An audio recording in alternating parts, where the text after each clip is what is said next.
প্রথমেই দেখুন আমি কাঁচা সর্ষে বাটার মধ্যে 1 চামচ ঘি মিশিয়ে নিলাম। এটা দেওয়ার কারণে কই মাছের সর্ষে বাটা খেতে যে এতটা দুর্দান্ত স্বাদের হবে, বাড়িতে রান্না না করলে আপনারা বুঝতেই পারবেন না। কই মাছ আগে থেকেই কেটে বেছে ভালো করে পরিষ্কার করে ধুয়ে নেওয়ার পর মাছের গায়ে হাত দিয়ে ঘষে ঘষে ভালো করে লবণ হলুদ মাখিয়ে নিলাম। এবার মাছগুলো এপিট ওপিট খুব ভালো করে ভাজবো। মাছের সর্ষে বাটা করব বলে কই মাছ যে ভেতর থেকে কাঁচা থেকে যাবে এমনটা কিন্তু নয়। মাছগুলো বেশ ভালো করে ভেজে নেওয়ার পর একটা প্লেটের মধ্যে তুলে নিচ্ছি। এবার একটা বাটির মধ্যে আমি একটা মশলা রেডি করে নেব। দিয়ে দিচ্ছি 1 ইঞ্চি আদা। আদাটাকে একটু পাতলা করে কেটে নিয়েছি। গোটা জিরে 1 চামচ, হাফ টিস্পুন পরিমাণ গোটা ধনে, ঝালের জন্য শুকনো লঙ্কার গুঁড়ো আর কালারের জন্য হাফ চামচ পরিমাণ কাশ্মীরি লাল লঙ্কার গুঁড়ো অ্যাড করে নিয়ে এবার মশলাটা মিক্সিতে বেটে নেব।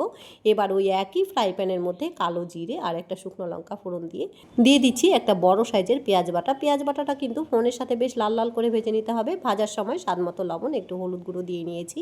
আর টেস্টের ব্যালেন্সের জন্য অল্প চিনি অবশ্যই দিতে হবে।